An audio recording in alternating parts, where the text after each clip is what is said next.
Hello, everyone, and welcome to our video for today. So, this video idea actually came to me a little bit earlier in the week, but I was just never really able to record it. Either I just wouldn't have the time, something else would come up. And then this morning, I was in this reflective space where I was just processing nothing deep or crazy or intense or dramatic, but just some old patterns and emotions that were rising. And that is when Spirit reminded me of this video topic. And I was able to use it to help myself.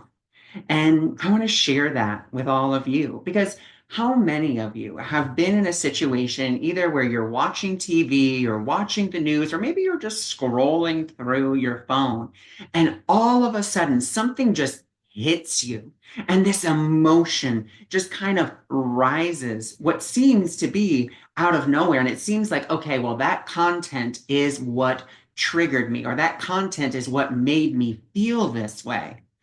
But see, here's something that's really interesting that I've learned from A Course in Miracles. And it's actually from one of my very favorite lessons, lesson number 5. I am never upset for the reason that I think I am. Because we tend to think that our emotions just kind of roll in, like clouds. They just roll in, they roll out, they just come out of nowhere. And that's not true because where our emotions actually come from, our emotions are actually guideposts. And what are they guideposts to? They're guideposts to what are the stories or the beliefs that are actually running in the background. So let's say you scroll past something or you watch something and it brings up a little anxiety, it brings up a little bit of fear. Instead of trying to push that emotion away or trying to numb it out, trying to escape from it, what if instead you got curious about it and you started to ask yourself the question, well, and it could look like this. You could say, what story or belief is currently running right now? Or what story am I feeding right now? Or what must I believe about this piece of content, whatever it may be? What must I believe in order to be feeling this way? And that way, you're getting curious about that emotion. You're not allowing the emotion to just, oh, okay, well, there it is.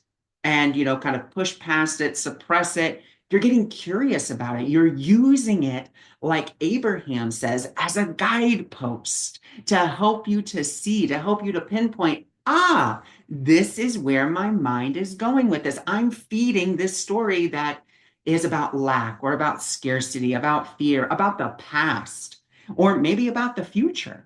And I can see that now. And then from that space where you're just curious about the story that's running or the belief that's running, you're not judgmental. You're just looking at it with that curious eye.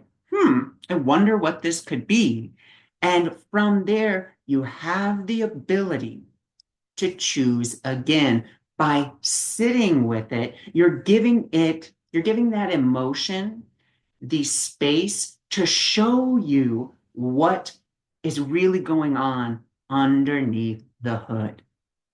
And what we have to remember is that after we see that, after we're like, okay, this is what's going on here, we have the choice to say, do I want to continue to feed this? Or do I want to choose something else? Now, with that, this is where a lot of us get confused. And I know I was confused on this for a long time. I thought that what all the spiritual texts were saying, okay, well, if you see yourself in, fear, well, you better get yourself up to joy real quick, right? But that's not what it's saying. Instead, it's just asking you to choose a thought, which is then going to help you to do what? To get into a new emotional state, and that's how you're going to start pivoting up a little bit higher and a little bit higher until you're able to get to joy. It doesn't mean you have to go from fear to love or from fear to joy. It could be from fear to anger. And that's okay. okay, because what are you doing? You're elevating that emotional state by choosing a new pattern of thought. And guess what? You can always choose a new pattern of thought. You can choose it again and again and again and again and again. There is no limit to how many times you can reframe and choose again. And in our world right now, it seems as if there is just this underlying sense of anxiety, burnout, and overwhelm. And there's nothing wrong with those emotions, but let's go ahead and let's use our tool here to see, okay, well, what might this be saying about the thoughts that we're thinking? And what they may be pointing to is you're trying to handle it all on your own. You're trying to carry the burden on your own, and that's never been your job. Not once has that been your job to figure it all out, to make it all better, to make it all work. Your job instead is to notice that and then to remember that you have higher guidance, that there is this force in the universe that is there working on your behalf, ready to guide you into peace and alignment. And something that we have to remember with peace and alignment is it's not going to necessarily look the way you think it should. And it doesn't mean it's going to necessarily work out the way that you think it should.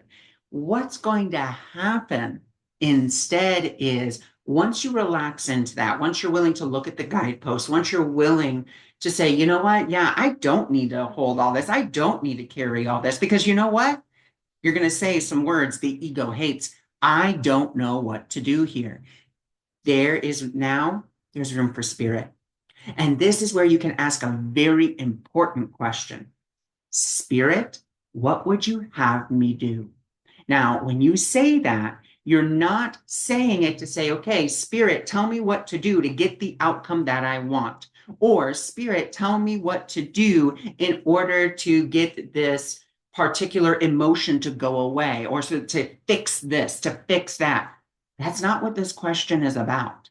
This question is instead an invitation. And you're saying, okay, Spirit, I'm letting go of everything I think, and think I know. And I want you to align me with what is true. I want you to align me with peace, even if I don't know what that looks like, even if I'm terrified of what that may look like. I am asking, which means I have a willingness. And that is all that is required. That's all Spirit is asking, is for that little bit of willingness. So I want to give you this invitation for, this upcoming week, since I'm recording this on Saturday, so you can use it Sunday, Monday, Tuesday, or, pick one day to try this, or pick 3 days to try this. Or if you want to be really ambitious, pick a whole entire week. Or you're like, oh, this seems like a lot, pick an hour to do it. Doesn't matter as long as you're willing. And it's to just get curious about, okay, I'm feeling this emotion. I'm feeling it. What is it pointing to about what belief or what story is currently running? Do I like that? If no, okay, great. I'm willing to choose again. Even if I don't know what that looks like, I'm just willing to choose. I would like to feel better. And again, we're not doing this to fix the emotion. We're feeling it, we're naming it, we're claiming it, and then we're saying, okay, thank you. And now I want to move on to something else. I'm ready for a new experience. And that's it. So I thank you for joining me. I thank you for being here. And if you are curious about learning more, or if you just want more free content like this, feel free to visit me at my Facebook page, which is linked in the description below. Or you can go visit me on my website. You can visit my Awakening Miracles private group if that's something that you're interested in. And all those links are in the description below. I want to thank you for joining me. I want to thank you for being here.